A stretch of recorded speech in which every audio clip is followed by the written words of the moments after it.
मेष राशि वाले मेरे मित्रों, क्या भगवान आपके साथ हैं या नहीं? क्या आपको यह एहसास है कि भगवान आपकी पूजा आराधना को स्वीकार करते भी हैं या नहीं? तो आज का यह वीडियो आपको इसी विषय पर बहुत गहरा ज्ञान देने जा रहा है, क्योंकि इस वीडियो में हमने आपको बताए हैं 8 ऐसे संकेत जो आपको इस बात की गारंटी दे देंगे कि भगवान आपकी हर एक पूजा आराधना को स्वीकार कर रहे हैं और आपके साथ हैं।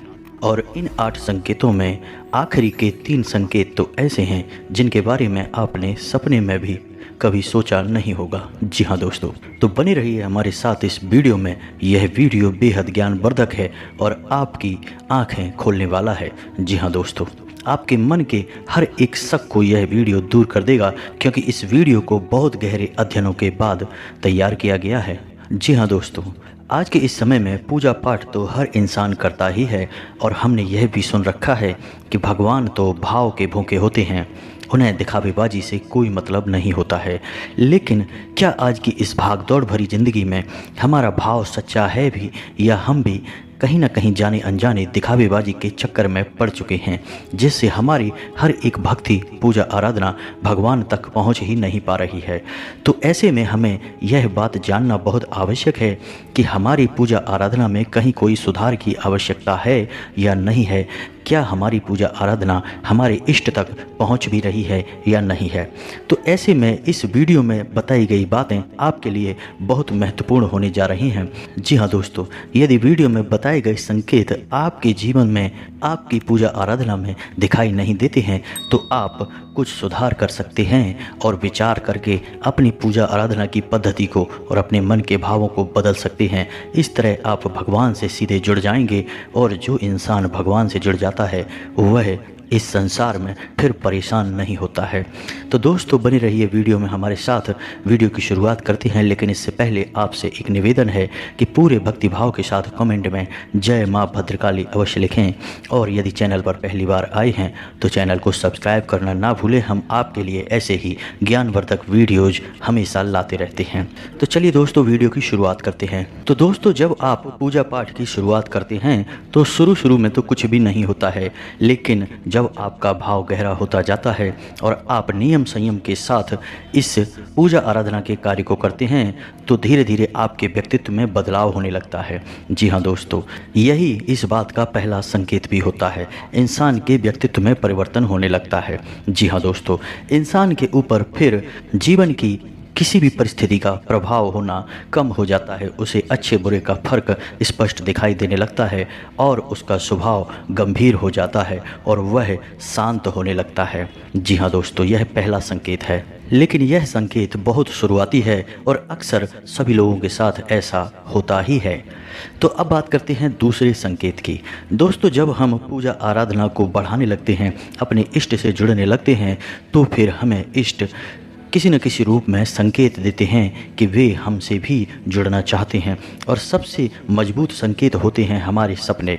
जी हाँ दोस्तों, जब हम सोते हैं तो हमें हमारे इष्ट के किसी न किसी रूप में दर्शन अवश्य होते हैं।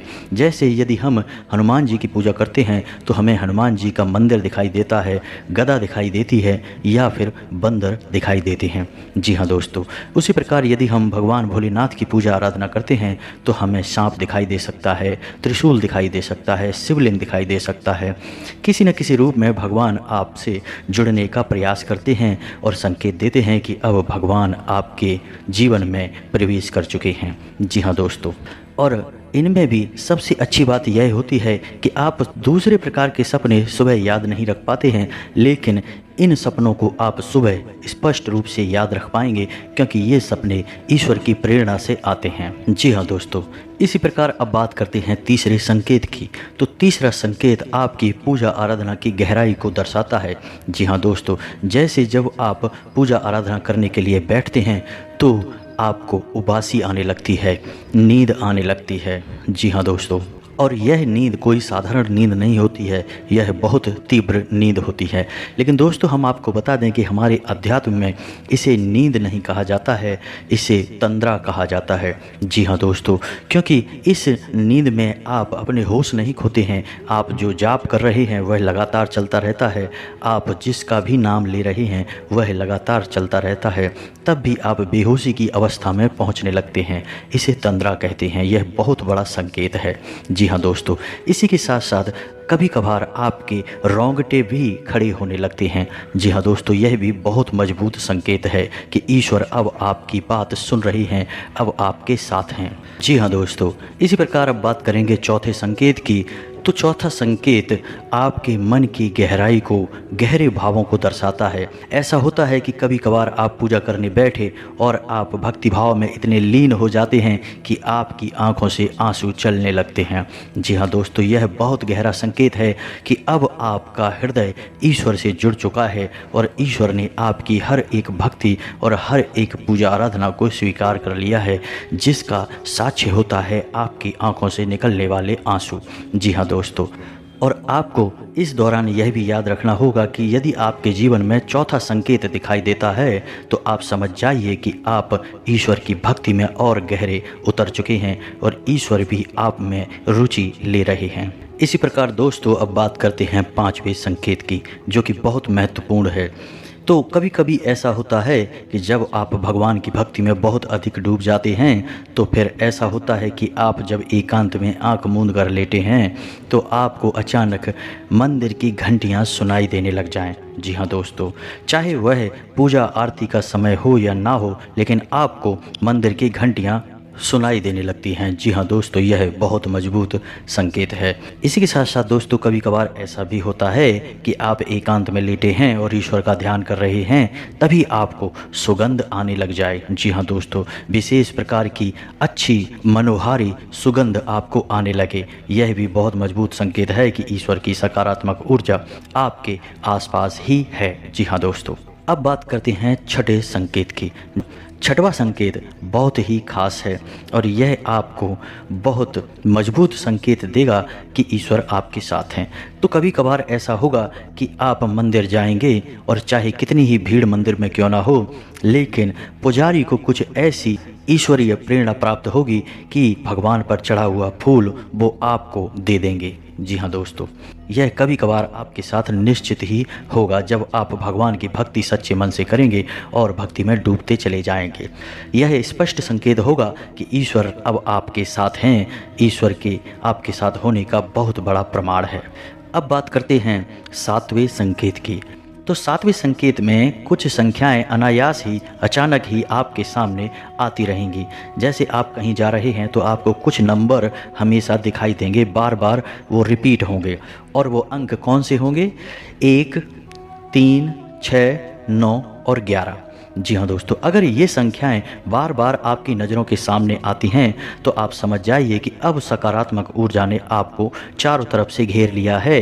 अब आपके साथ स्वयं ईश्वर चल रहे हैं।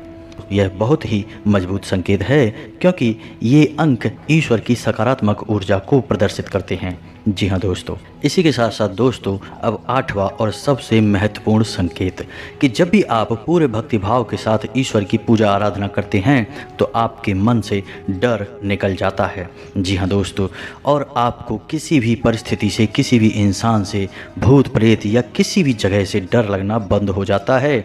और इससे भी महत्वपूर्ण बात यह है कि भविष्य में होने वाली घटनाओं की आपको किसी न किसी रूप में संकेत मिलने लगते हैं। यहाँ तक कि आप दूसरों के बारे में भी यदि कोई बात कह दें तो वे बातें सत्य होने लगती हैं। जी हाँ दोस्तों, यह बहुत ही मजबूत संकेत है, लेकिन यह लंबी पूजा आराधना के बाद प्राप्त होता है। यह साधारण तौर पर लोगों में देखा नहीं जाता है। जी हाँ दोस्तों, तो यदि आपके साथ यह संकेत होने लगे तो समझ जाइए कि अब आपका जल्दी ही ईश्वर से साक्षात्कार होने जा रहा है, क्योंकि अब आप भक्ति मार्ग पर बहुत आगे आ चुके हैं। ईश्वर आपसे बेहद प्रसन्न है। जी हाँ दोस्तों, तो अब हम आपसे जानना चाहेंगे कि आपको इन 8 संकेतों में से कौन से ऐसे संकेत हैं जो अपने जीवन काल में दिखाई देते हैं, अपनी पूजा आराधना के दौरान दिखाई देते हैं।